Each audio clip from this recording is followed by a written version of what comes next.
The Boscombe Valley Mystery. We were seated at breakfast one morning, my wife and I, when the maid brought in a telegram. It was from Sherlock Holmes and ran in this way. Have you a couple of days to spare? Have just been wired for from the west of England in connection with Boscombe Valley tragedy. Shall be glad if you will come with me. Air and scenery perfect. Leave Paddington by the 11. What do you say, dear? Said my wife, looking across at me. Will you go? I really don't know what to say. I have a fairly long list at present. Oh, Anstruther would do your work for you. You have been looking a little pale lately. I think that the change would do you good, and you are always so interested in Mr. Sherlock Holmes' cases. I should be ungrateful if I were not, seeing what I gained through one of them, I answered. But if I am to go, I must pack at once, for I have only half an hour. My experience of camp life in Afghanistan had at least had the effect of making me a prompt and ready traveler. My wants were few and simple, so that in less than the time stated I was in a cab with my valise rattling away to Paddington Station. Sherlock Holmes was pacing up and down the platform, his tall, gaunt figure made even gaunter and taller by his long grey travelling cloak and close-fitting cloth cap. It is really very good of you to come, Watson, said he. It makes a considerable difference to me, having someone with me on whom I can thoroughly rely. Local aid is always either worthless or else biased. If you will keep the 2 corner seats, I shall get the tickets. We had the carriage to ourselves save for an immense litter of papers which Holmes had brought with him. Among these he rummaged and read, with intervals of note-taking and of meditation, until we were past Reading. Then he suddenly rolled them all into a gigantic ball and tossed them up onto the rack. Have you heard anything of the case? He asked. Not a word. I have not seen a paper for some days. The London press has not had very full accounts. I have just been looking through all the recent papers in order to master the particulars. It seems, from what I gather, to be one of those simple cases which are so extremely difficult. That sounds a little paradoxical. But it is profoundly true. Singularity is almost invariably a clue. The more featureless and commonplace a crime is, the more difficult it is to bring it home. In this case, however, they have established a very serious case against the son of the murdered man. It is a murder, then? Well, it is conjectured to be so. I shall take nothing for granted until I have the opportunity of looking personally into it. I will explain the state of things to you as far as I have been able to understand it in a very few words. Boscombe Valley is a country district not very far from Ross in Herefordshire. The largest landed proprietor in that part is a Mr. John Turner, who made his money in Australia and returned some years ago to the old country. One of the farms which he held, that of Hatherley, was let to Mr. Charles McCarthy, who was also an ex-Australian. The men had known each other in the colonies, so that it was not unnatural that when they came to settle down, they should do so as near each other as possible. Turner was apparently the richer man, so McCarthy became his tenant, but still remained, it seems, upon terms of perfect equality, as they were frequently together. McCarthy had one son, a lad of 18, and Turner had an only daughter of the same age, but neither of them had wives living. They appear to have avoided the society of the neighboring English families, and to have led retired lives, though both the McCarthys were fond of sport and were frequently seen at the race meetings of the neighborhood. McCarthy kept 2 servants, a man and a girl. Turner had a considerable household, some half-dozen at the least. That is as much as I have been able to gather about the families. Now for the facts. On June 3rd, that is, on Monday last, McCarthy left his house at Hatherley about 3 in the afternoon and walked down to the Boscombe Pool, which is a small lake formed by the spreading out of the stream which runs down the Boscombe Valley. He had been out with his serving man in the morning at Ross, and he had told the man that he must hurry as he had an appointment of importance to keep at 3. From that appointment he never came back alive. From Hatherley farmhouse to the Boscombe Pool is 1/4 of a mile, and 2 people saw him as he passed over this ground.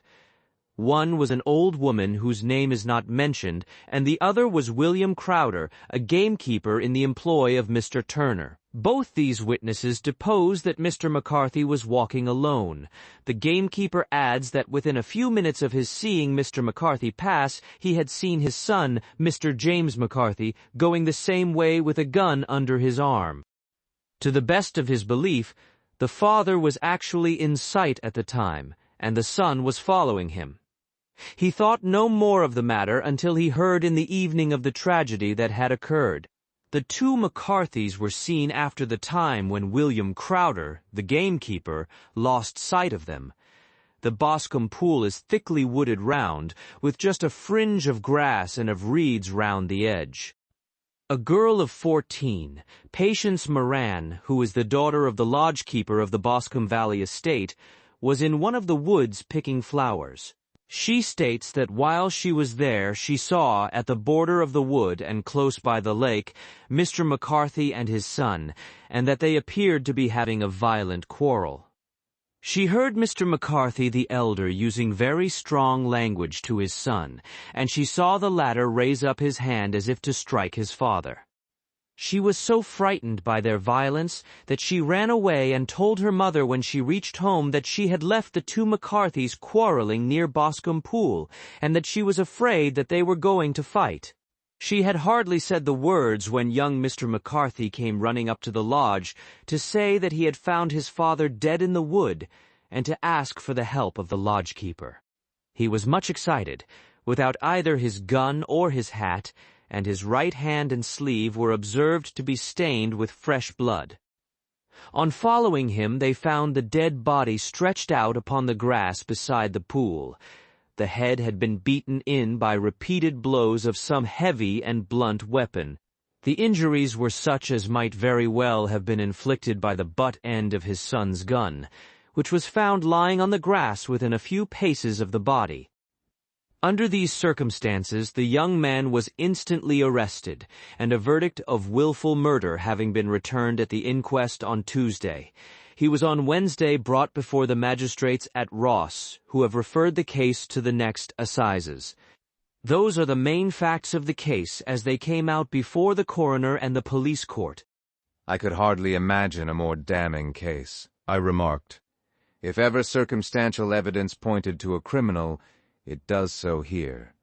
Circumstantial evidence is a very tricky thing, answered Holmes thoughtfully. It may seem to point very straight to one thing, but if you shift your own point of view a little, you may find it pointing in an equally uncompromising manner to something entirely different. It must be confessed, however, that the case looks exceedingly grave against the young man, and it is very possible that he is indeed the culprit. There are several people in the neighborhood, however, and among them Miss Turner, the daughter of the neighboring landowner, who believe in his innocence and who have retained Lestrade, whom you may recollect in connection with the study in Scarlet, to work out the case in his interest. Lestrade, being rather puzzled, has referred the case to me, and hence it is that 2 middle-aged gentlemen are flying westward at 50 miles an hour instead of quietly digesting their breakfasts at home. I am afraid, said I, that the facts are so obvious that you will find little credit to be gained out of this case. There is nothing more deceptive than an obvious fact, he answered, laughing. Besides, we may chance to hit upon some other obvious facts which may have been by no means obvious to Mr. Lestrade. You know me too well to think that I am boasting when I say that I shall either confirm or destroy his theory by means which he is quite incapable of employing, or even of understanding. To take the first example to hand, I very clearly perceive that in your bedroom the window is upon the right-hand side, and yet I question whether Mr. Lestrade would have noted even so self-evident a thing as that. How on earth? My dear fellow, I know you well. I know the military neatness which characterizes you. You shave every morning, and in this season you shave by the sunlight. But since your shaving is less and less complete as we get farther back on the left side, until it becomes positively slovenly as we get round the angle of the jaw, it is surely very clear that that side is less illuminated than the other. I could not imagine a man of your habits looking at himself in an equal light and being satisfied with such a result. I only quote this as a trivial example of observation and inference. Therein lies my métier, and it is just possible that it may be of some service in the investigation which lies before us. There are 1 or 2 minor points which were brought out in the inquest, and which are worth considering. What are they? It appears that his arrest did not take place at once, but after the return to Hatherley Farm. On the inspector of constabulary informing him that he was a prisoner, he remarked that he was not surprised to hear it, and that it was no more than his deserts. This observation of his had the natural effect of removing any traces of doubt which might have remained in the minds of the coroner's jury. It was a confession, I ejaculated. No, for it was followed by a protestation of innocence. Coming on the top of such a damning series of events, it was at least a most suspicious remark. On the contrary, said Holmes, it is the brightest rift which I can at present see in the clouds. However innocent he might be, he could not be such an absolute imbecile as not to see that the circumstances were very black against him. Had he appeared surprised at his own arrest or feigned indignation at it, I should have looked upon it as highly suspicious, because such surprise or anger would not be natural under the circumstances, and yet might appear to be the best policy to a scheming man. His frank acceptance of the situation marks him as either an innocent man, or else as a man of considerable self-restraint and firmness.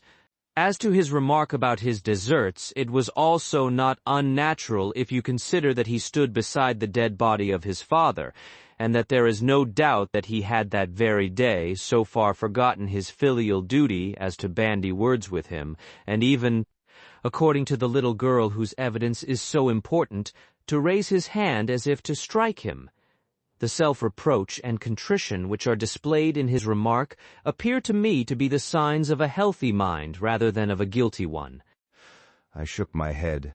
Many men have been hanged on far slighter evidence, I remarked.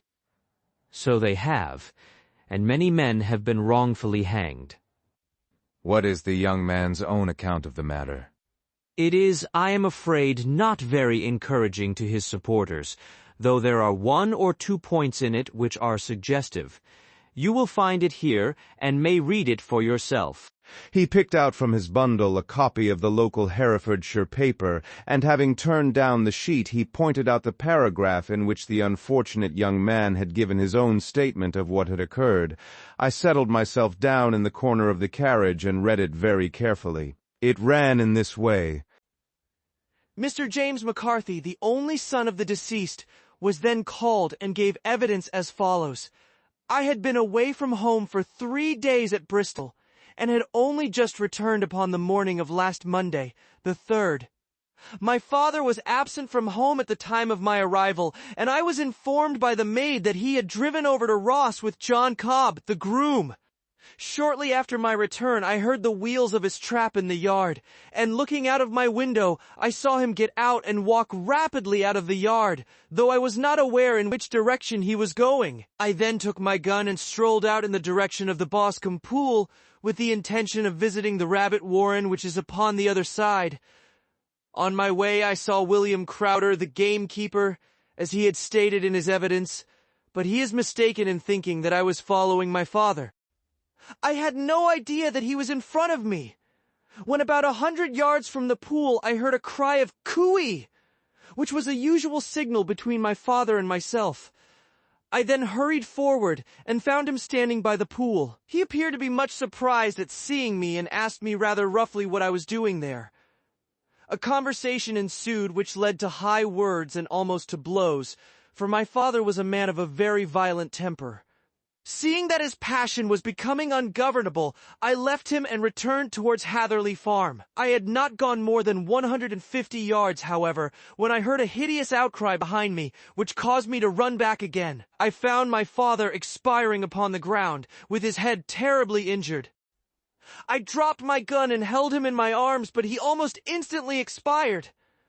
I knelt beside him for some minutes, and then made my way to Mr. Turner's lodgekeeper, his house being the nearest, to ask for assistance. I saw no one near my father when I returned, and I have no idea how he came by his injuries. He was not a popular man, being somewhat cold and forbidding in his manners, but he had, as far as I know, no active enemies. I know nothing further of the matter. The coroner. Did your father make any statement to you before he died? Witness. He mumbled a few words, but I could only catch some allusion to a rat. The coroner. What did you understand by that? Witness. It conveyed no meaning to me. I thought that he was delirious. The coroner. What was the point upon which you and your father had this final quarrel? Witness. I should prefer not to answer. The coroner. I am afraid that I must press it. Witness. It is really impossible for me to tell you. I can assure you that it has nothing to do with the sad tragedy which followed. The coroner. That is for the court to decide. I need not point out to you that your refusal to answer will prejudice your case considerably in any future proceedings which may arise. Witness. I must still refuse. The coroner. I understand that the cry of Cooee was a common signal between you and your father. Witness. It was. The coroner. How was it then that he uttered it before he saw you, and before he even knew that you had returned from Bristol? Witness. With considerable confusion. I do not know. A juryman. Did you see nothing which aroused your suspicions when you returned on hearing the cry and found your father fatally injured? Witness. Nothing definite. The coroner. What do you mean? Witness. I was so disturbed and excited as I rushed out into the open that I could think of nothing except of my father. Yet I have a vague impression that as I ran forward, something lay upon the ground to the left of me. It seemed to me to be something gray in color, a coat of some sort, or a plaid perhaps. When I rose from my father, I looked round for it, but it was gone.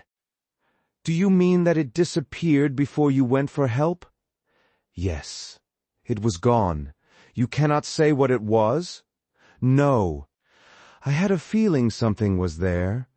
How far from the body? 12 yards or so. And how far from the edge of the wood? About the same. Then if it was removed, it was while you were within 12 yards of it.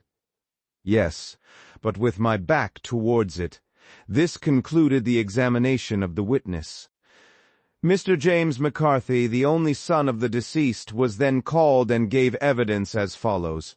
I had been away from home for 3 days at Bristol and had only just returned upon the morning of last Monday, the 3rd. My father was absent from home at the time of my arrival, and I was informed by the maid that he had driven over to Ross with John Cobb, the groom. Shortly after my return, I heard the wheels of his trap in the yard, and, looking out of my window, I saw him get out and walk rapidly out of the yard, though I was not aware in which direction he was going. I then took my gun and strolled out in the direction of the Boscombe Pool, with the intention of visiting the rabbit warren which is upon the other side. On my way, I saw William Crowder, the gamekeeper, as he had stated in his evidence, but he is mistaken in thinking that I was following my father. I had no idea that he was in front of me. When about 100 yards from the pool, I heard a cry of "Cooee," which was a usual signal between my father and myself. I then hurried forward, and found him standing by the pool. He appeared to be much surprised at seeing me, and asked me rather roughly what I was doing there.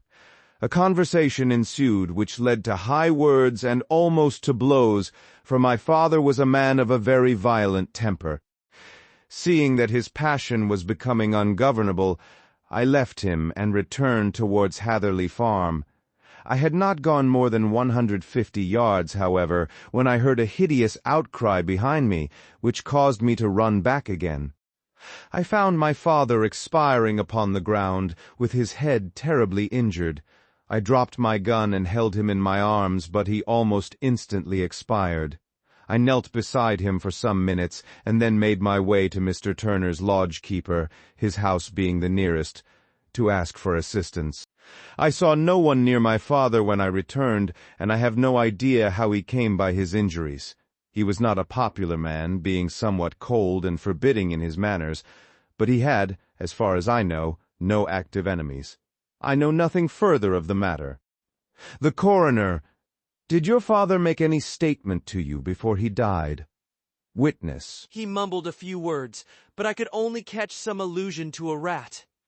The coroner, what did you understand by that? Witness. It conveyed no meaning to me. I thought that he was delirious. The coroner, what was the point upon which you and your father had this final quarrel? Witness. I should prefer not to answer. The coroner, I am afraid that I must press it. Witness. It is really impossible for me to tell you. I can assure you that it has nothing to do with the sad tragedy which followed. The coroner, that is for the court to decide. I need not point out to you that your refusal to answer will prejudice your case considerably in any future proceedings which may arise. Witness. I must still refuse. The coroner, I understand that the cry of Cooee was a common signal between you and your father. Witness. It was. The coroner, how was it then that he uttered it before he saw you, and before he even knew that you had returned from Bristol? Witness, with considerable confusion. I do not know. A juryman, did you see nothing which aroused your suspicions when you returned on hearing the cry, and found your father fatally injured? Witness. Nothing definite. The coroner, what do you mean? Witness. I was so disturbed and excited as I rushed out into the open that I could think of nothing except of my father.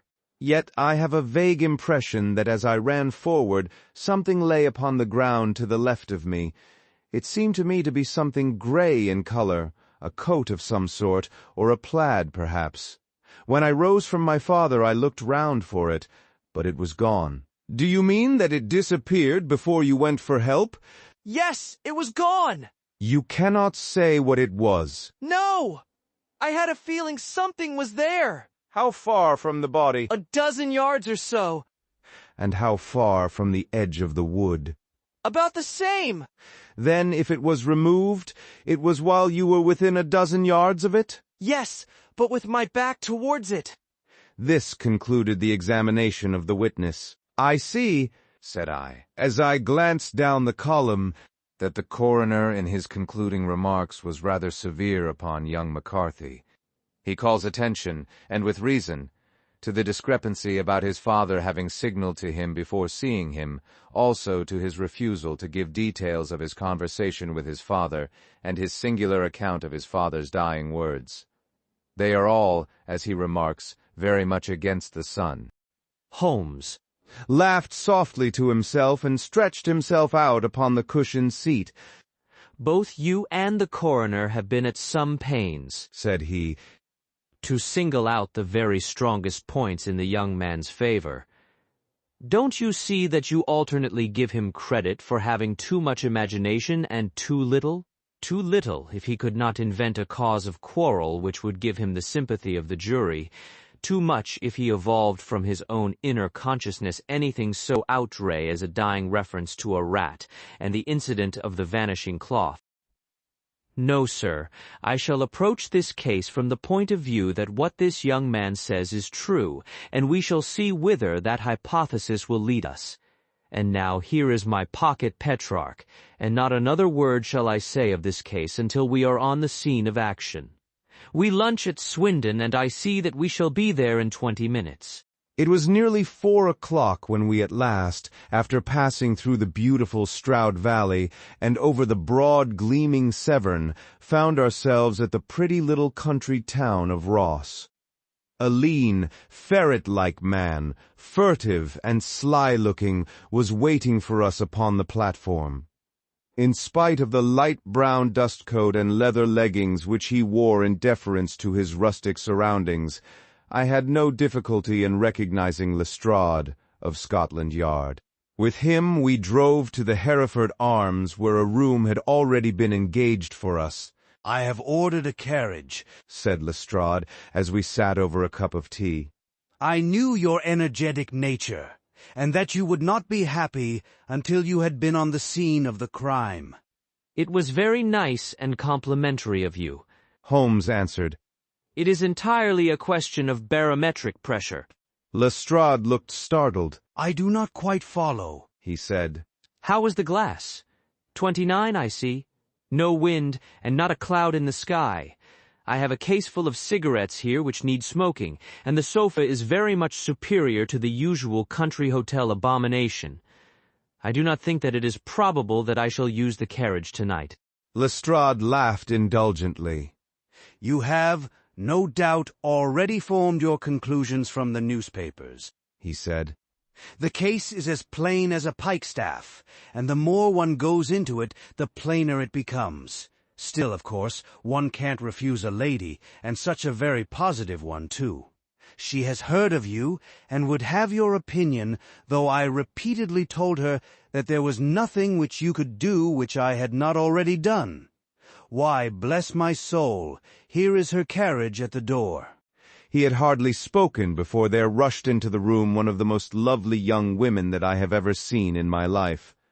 Her violet eyes shining, her lips parted, a pink flush upon her cheeks, all thought of her natural reserve lost in her overpowering excitement and concern. "Oh, Mr. Sherlock Holmes," she cried, glancing from one to the other of us, and finally, with a woman's quick intuition, fastening upon my companion. "I am so glad that you have come. I have driven down to tell you so. I know that James didn't do it. I know it. And I want you to start upon your work knowing it too. Never let yourself doubt upon that point. We have known each other since we were little children, and I know his faults as no one else does, but he is too tender-hearted to hurt a fly. Such a charge is absurd to anyone who really knows him." I hope we may clear him, Miss Turner, said Sherlock Holmes. You may rely upon my doing all that I can. "But you have read the evidence. You have formed some conclusion? Do you not see some loophole, some flaw? Do you not yourself think that he is innocent?" I think that it is very probable. "There now," she cried, throwing back her head and looking defiantly at Lestrade. "You hear? He gives me hopes." Lestrade shrugged his shoulders. "I am afraid that my colleague has been a little quick in forming his conclusions," he said. "But he is right. Oh, I know that he is right. James never did it. And about his quarrel with his father, I am sure that the reason why he would not speak about it to the coroner was because I was concerned in it." In what way? asked Holmes. "It is no time for me to hide anything. James and his father had many disagreements about me.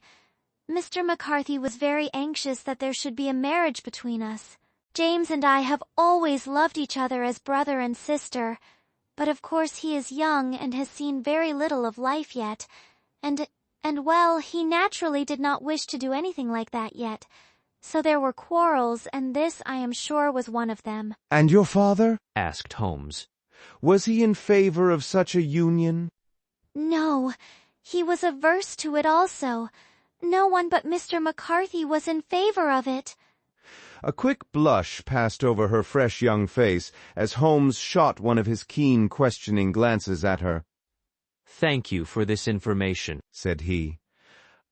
"May I see your father if I call tomorrow?" "I am afraid the doctor won't allow it." "The doctor?" "Yes? Have you not heard?" "Poor father has never been strong for years back, but this has broken him down completely.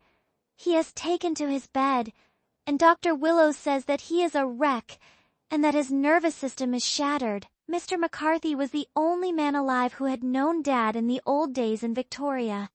Ha! In Victoria. That is important. Yes, at the mines. Quite so. At the gold mines, where, as I understand, Mr. Turner made his money. Yes, certainly. Thank you, Miss Turner. You have been of material assistance to me. You will tell me if you have any news tomorrow. No doubt you will go to the prison to see James. Oh, if you do, Mr. Holmes, do tell him that I know him to be innocent. I will, Miss Turner. I must go home now, for Dad is very ill, and he misses me so if I leave him. Goodbye, and God help you in your undertaking. She hurried from the room as impulsively as she had entered, and we heard the wheels of her carriage rattle off down the street. "I am ashamed of you, Holmes," said Lestrade with dignity after a few minutes' silence. "Why should you raise up hopes which you are bound to disappoint? I am not over-tender of heart, but I call it cruel." I think that I see my way to clearing James McCarthy, said Holmes. Have you an order to see him in prison? Yes, but only for you and me. Then I shall reconsider my resolution about going out. We have still time to take a train to Hereford and see him tonight. Ample? Then let us do so, Watson. I fear that you will find it very slow, but I shall only be away a couple of hours. I walked down to the station with them, and then wandered through the streets of the little town, finally returning to the hotel, where I lay upon the sofa and tried to interest myself in a yellow-backed novel.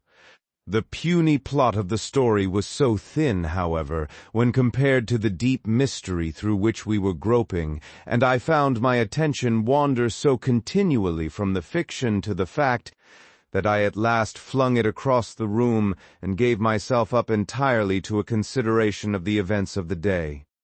Supposing that this unhappy young man's story were absolutely true, then what hellish thing, what absolutely unforeseen and extraordinary calamity could have occurred between the time when he parted from his father and the moment when, drawn back by his screams, he rushed into the glade? It was something terrible and deadly. What could it be? Might not the nature of the injuries reveal something to my medical instincts? I rang the bell and called for the weekly county paper, which contained a verbatim account of the inquest. In the surgeon's deposition it was stated that the posterior third of the left parietal bone and the left half of the occipital bone had been shattered by a heavy blow from a blunt weapon. I marked the spot upon my own head. Clearly such a blow must have been struck from behind.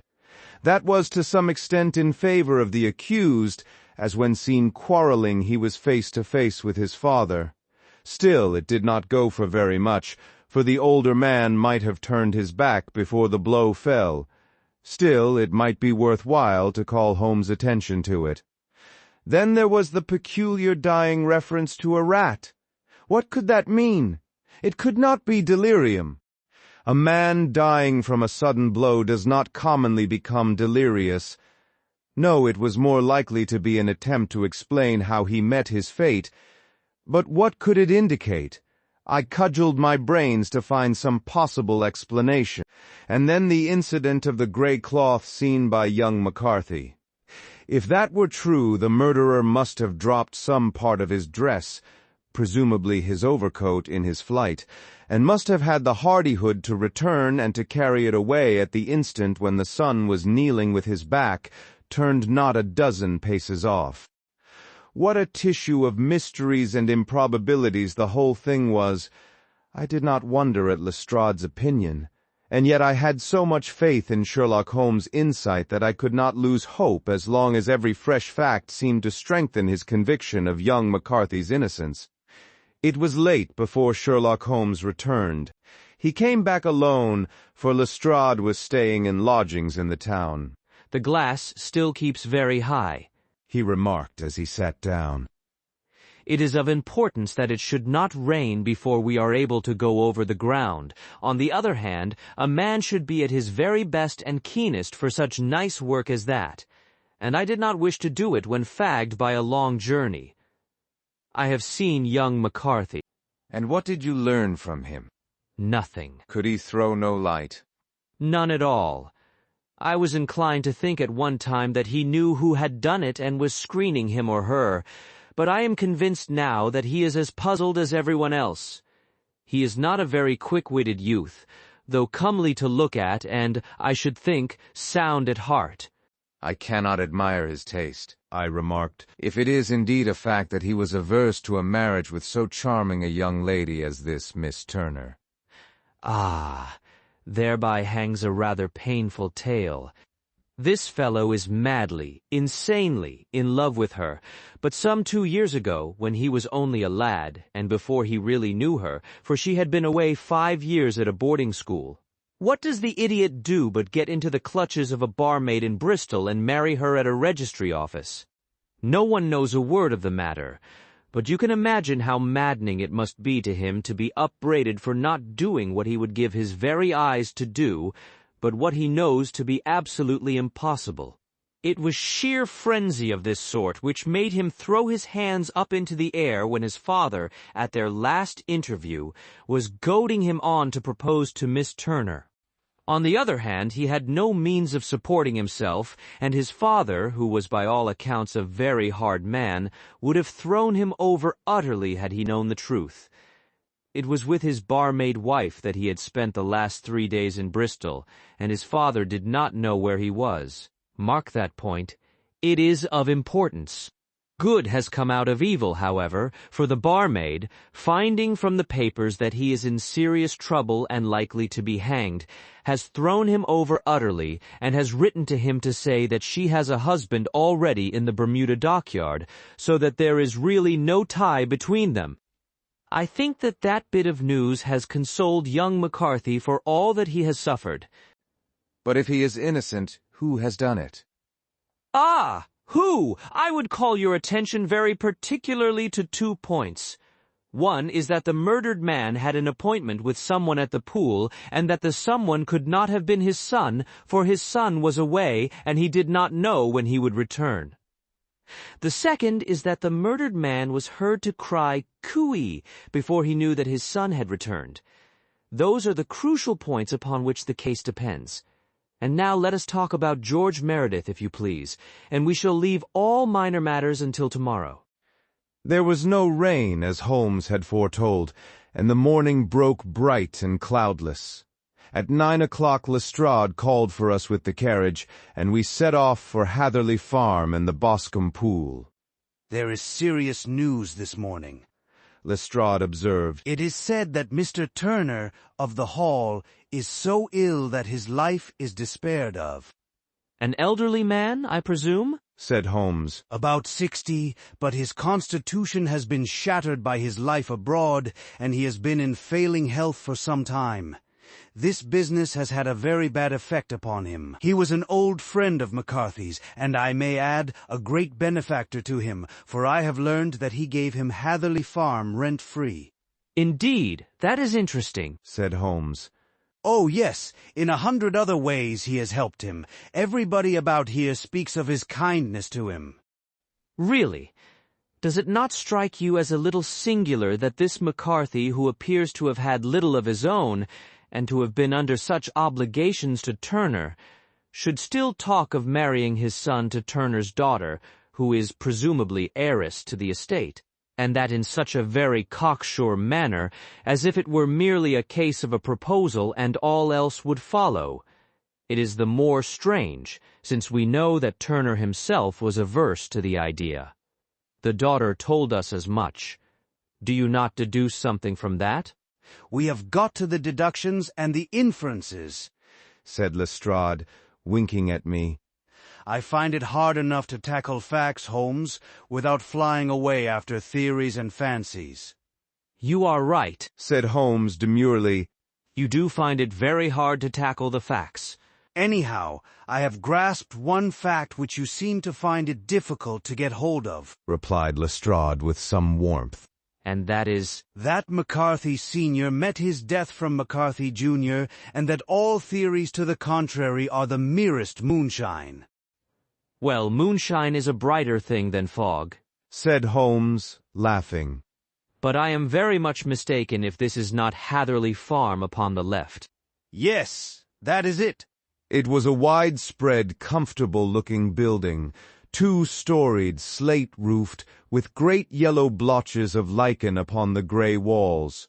The drawn blinds and the smokeless chimneys, however, gave it a stricken look, as though the weight of this horror still lay heavy upon it. We called at the door, when the maid, at Holmes' request, showed us the boots which her master wore at the time of his death, and also a pair of the son's, though not the pair which he had then had. Having measured these very carefully from 7 or 8 different points, Holmes desired to be led to the courtyard, from which we all followed the winding track which led to Boscombe Pool. Sherlock Holmes was transformed when he was hot upon such a scent as this. Men who had only known the quiet thinker and logician of Baker Street would have failed to recognize him. His face flushed and darkened. His brows were drawn into 2 hard black lines, while his eyes shone out from beneath them with a steely glitter. His face was bent downward, his shoulders bowed, his lips compressed, and the veins stood out like whipcord in his long, sinewy neck.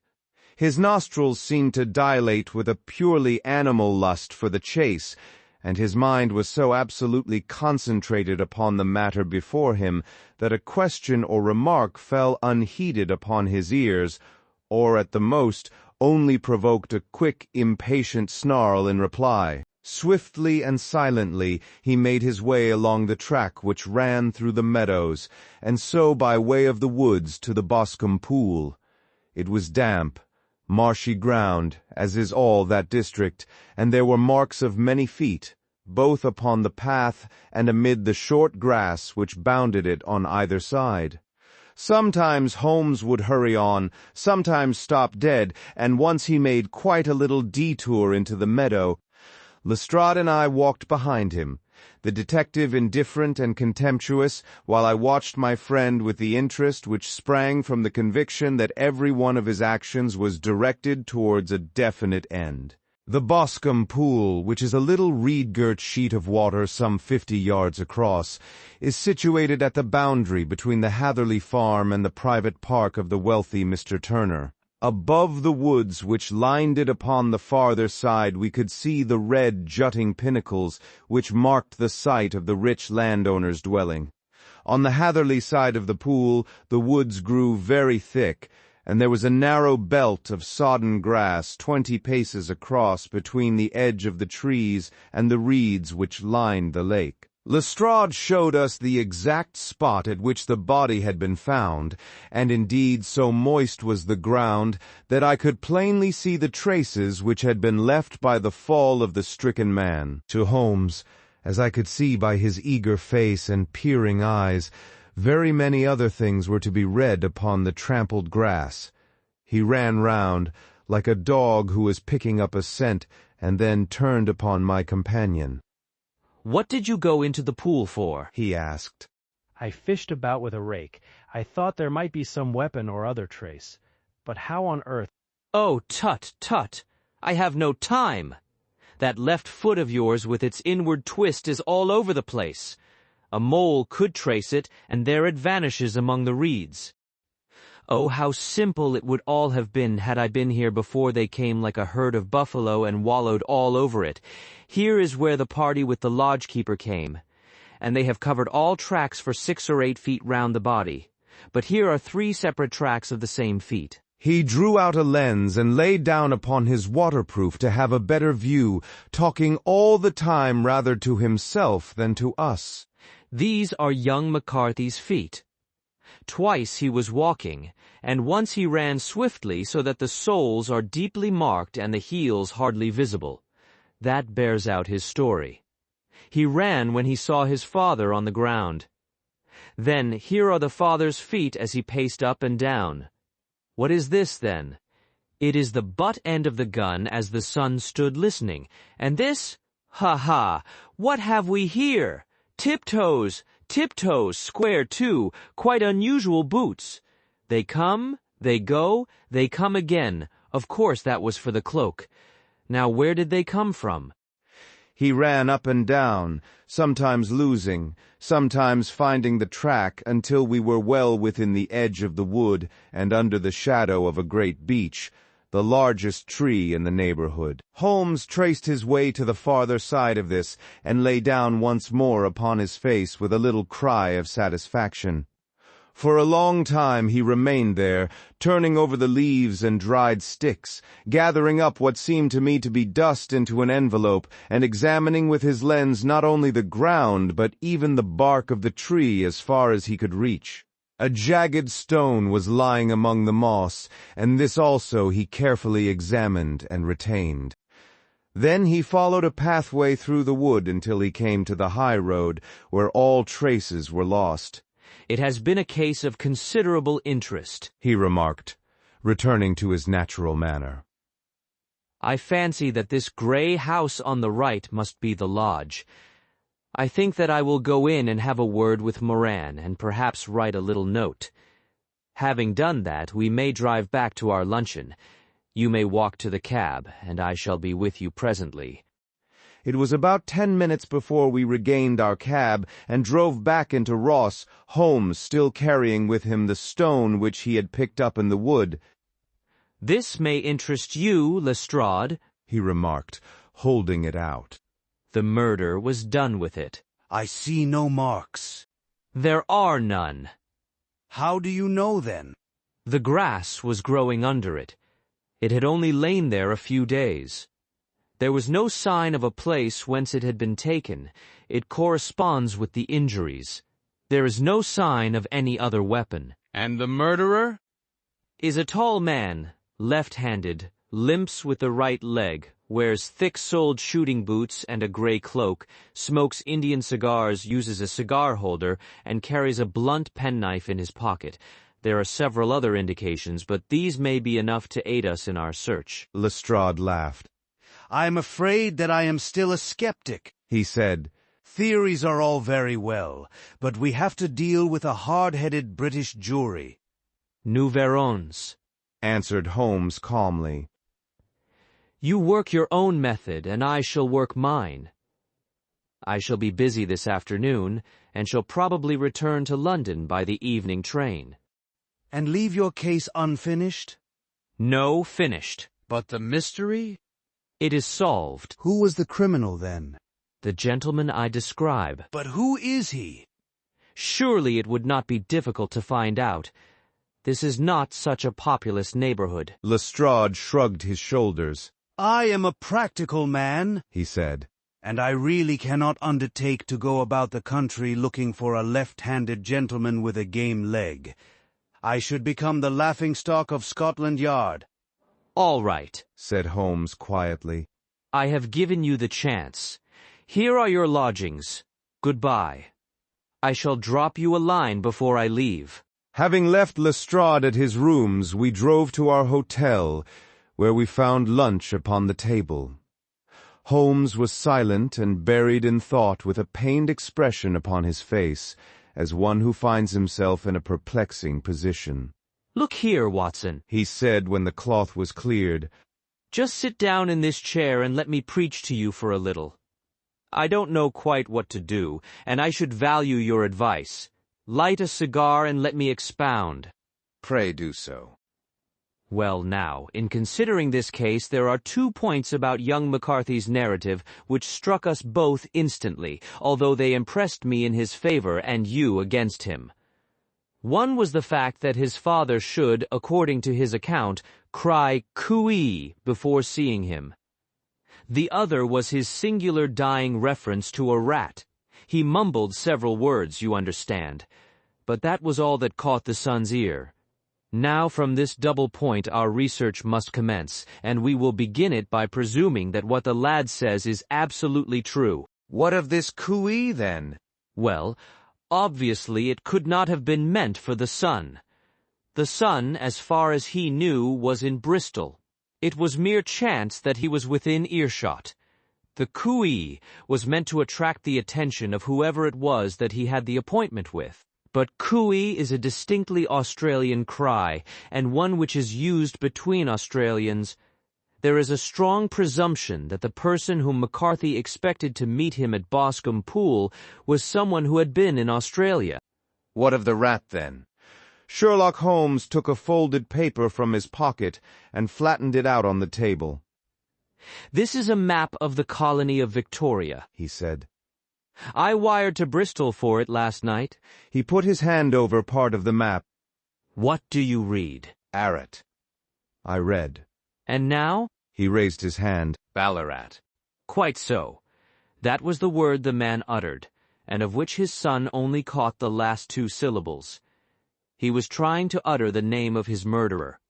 So and so of Ballarat. It is wonderful, I exclaimed. It is obvious. And now, you see, I had narrowed the field down considerably.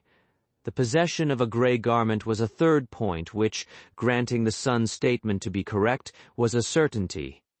We have come now out of mere vagueness to the definite conception of an Australian from Ballarat with a grey cloak. Certainly. And one who was at home in the district, for the pool can only be approached by the farm or by the estate, where strangers could hardly wander. Quite so. Then comes our expedition of today. By an examination of the ground, I gained the trifling details which I gave to that imbecile Lestrade as to the personality of the criminal. But how did you gain them? Asked. You know my method. It is founded upon the observation of trifles. His height I know that you might roughly judge from the length of his stride. His boots, too, might be told from their traces. Yes, they were peculiar boots. But his lameness... The impression of his right foot was always less distinct than his left. He put less weight upon it. Why? Because he limped. He was lame. But his left-handedness... You were yourself struck by the nature of the injury as recorded by the surgeon at the inquest. The blow was struck from immediately behind, and yet was upon the left side. Now, how can that be, unless it were by a left-handed man? He had stood behind that tree during the interview between the father and son. He had even smoked there. I found the ash of a cigar, which my special knowledge of tobacco ashes enables me to pronounce as an Indian cigar. I have, as you know, devoted some attention to this and written a little monograph on the ashes of 140 different varieties of pipe, cigar, and cigarette tobacco. Having found the ash, I then looked round and discovered the stump among the moss where he had tossed it. It was an Indian cigar, of the variety which are rolled in Rotterdam. And the cigar holder? I could see that the end had not been in his mouth. Therefore he used a holder. The tip had been cut off, not bitten off, but the cut was not a clean one, so I deduced a blunt penknife. Holmes, I said, you have drawn a net round this man from which he cannot escape, and you have saved an innocent human life as truly as if you had cut the cord which was hanging him. I see the direction in which all this points. The culprit is... Mr. John Turner, cried the hotel waiter, opening the door of our sitting-room and ushering in a visitor. The man who entered was a strange and impressive figure. His slow, limping step and bowed shoulders gave the appearance of decrepitude, and yet his hard, deep-lined, craggy features and his enormous limbs showed that he was possessed of unusual strength of body and of character. His tangled beard, grizzled hair, and outstanding drooping eyebrows combined to give an air of dignity and power to his appearance, but his face was of an ashen white, while his lips and the corners of his nostrils were tinged with a shade of blue. It was clear to me at a glance that he was in the grip of some deadly and chronic disease. Pray sit down on the sofa, said Holmes gently. You had my note? Yes. The lodge-keeper brought it up. You said that you wished to see me here to avoid scandal? I thought people would talk if I went to the hall. And why did you wish to see me? He looked across at my companion with despair in his weary eyes, as though his question was already answered. Yes, said Holmes, answering the look rather than the words. It is so. I know all about McCarthy. The old man sank his face in his hands. God help me, He cried. but I would not have let the young man come to harm. I give you my word that I would have spoken out if it went against him at the assizes. I am glad to hear you say so, said Holmes gravely. I would have spoken now had it not been for my dear girl.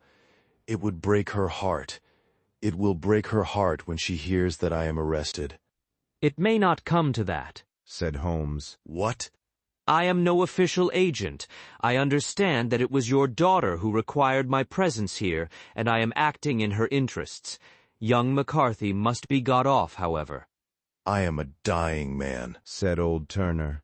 I have had diabetes for years. My doctor says it is a question whether I shall live a month, yet I would rather die under my own roof than in a jail. Holmes rose and sat down at the table with his pen in his hand and a bundle of paper before him. Just tell us the truth, he said. I shall jot down the facts. You will sign it, and Watson here can witness it. Then I could produce your confession at the last extremity to save young McCarthy. I promise you that I shall not use it unless it is absolutely needed. It's as well, said the old man. It's a question whether I shall live to the assizes, so it matters little to me. But I should wish to spare Alice the shock. And now I will make the thing clear to you. It has been a long time in the acting, but will not take me long to tell. You didn't know this dead man, McCarthy. He was a devil incarnate, I tell you that. God keep you out of the clutches of such a man as he. His grip has been upon me these 20 years, and he has blasted my life. I'll tell you first how I came to be in his power. It was in the early 60s at the diggings. I was a young chap then, hot-blooded and reckless, ready to turn my hand at anything. I got among bad companions, took to drink, had no luck with my claim, took to the bush, and in a word became what you would call over here a highway robber. There were 6 of us, and we had a wild, free life of it, sticking up a station from time to time, or stopping the wagons on the road to the diggings. Black Jack of Ballarat was the name I went under, and our party is still remembered in the colony as the Ballarat Gang. One day a gold convoy came down from Ballarat to Melbourne, and we lay in wait for it and attacked it. There were 6 troopers and 6 of us, so it was a close thing, but we emptied 4 of their saddles at the first volley. 3 of our boys were killed, however, before we got the swag. I put my pistol to the head of the wagon driver, who was this very man McCarthy. I wished to the Lord that I had shot him then, but I spared him, though I saw his wicked little eyes fixed on my face, as though to remember every feature. We got away with the gold, became wealthy men, and made our way over to England without being suspected. There I parted from my old pals and determined to settle down to a quiet and respectable life. I bought this estate, which chanced to be in the market, and I set myself to do a little good with my money, to make up for the way in which I had earned it. I married too, and though my wife died young, she left me my dear little Alice. Even when she was just a baby, her wee hand seemed to lead me down the right path as nothing else had ever done.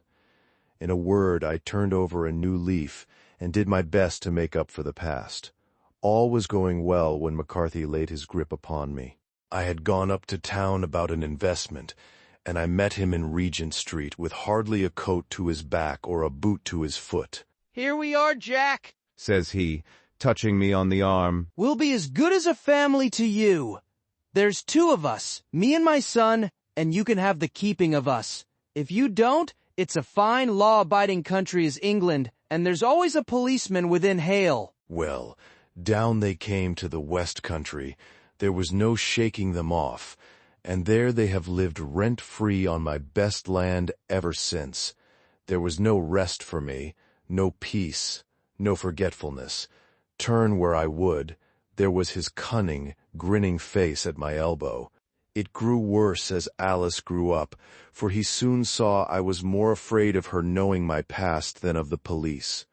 Whatever he wanted he must have, and whatever it was I gave him without question, land, money, houses, until at last he asked a thing which I could not give. He asked for Alice.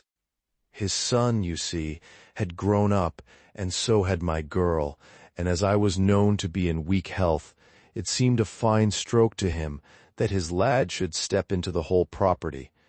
But there I was, firm. I would not have his cursed stock mixed with mine. Not that I had any dislike to the lad, but his blood was in him, and that was enough. I stood firm. McCarthy threatened. I braved him to do his worst. We were to meet at the pool midway between our houses to talk it over. When I went down there, I found him talking with his son, so I smoked a cigar and waited behind a tree until he should be alone. But as I listened to his talk, all that was black and bitter in me seemed to come uppermost. He was urging his son to marry my daughter with as little regard for what she might think as if she were a slut from off the streets. It drove me mad to think that I and all that I held most dear should be in the power of such a man as this. Could I not snap the bond? I was already a dying and a desperate man. Though clear of mind and fairly strong of limb, I knew that my own fate was sealed. But my memory and my girl, both could be saved if I could but silence that foul tongue. I did it, Mr. Holmes. I would do it again. Deeply as I have sinned, I have led a life of martyrdom to atone for it. But that my girl should be entangled in the same meshes which held me was more than I could suffer. I struck him down with no more compunction than if he had been some foul and venomous beast. His cry brought back his son, but I had gained the cover of the wood, though I was forced to go back to fetch the cloak which I had dropped in my flight. That is the true story, gentlemen, of all that occurred. Well, it is not for me to judge you, said Holmes as the old man signed the statement which had been drawn out. I pray that we may never be exposed to such a temptation. I pray not, sir. And what do you intend to do? In view of your health, nothing. You are yourself aware that you will soon have to answer for your deed at a higher court than the assizes. I will keep your confession, and if McCarthy is condemned, I shall be forced to use it. If not, it shall never be seen by mortal eye, and your secret, whether you be alive or dead, shall be safe with us. Farewell, then, said the old man solemnly. Your own deathbeds, when they come, will be the easier for the thought of the peace which you have given to mine. Tottering and shaking in all his giant frame, he stumbled slowly from the room. God help us, said Holmes after a long silence. Why does fate play such tricks with poor, helpless worms? I never hear of such a case as this that I do not think of Baxter's words and say, "There, but for the grace of God, goes Sherlock Holmes." James McCarthy was acquitted at the assizes on the strength of a number of objections which had been drawn out by Holmes and submitted to the defending counsel. Old Turner lived for 7 months after our interview, but he is now dead, and there is every prospect that the son and daughter may come to live happily together in ignorance of the black cloud which rests upon their past.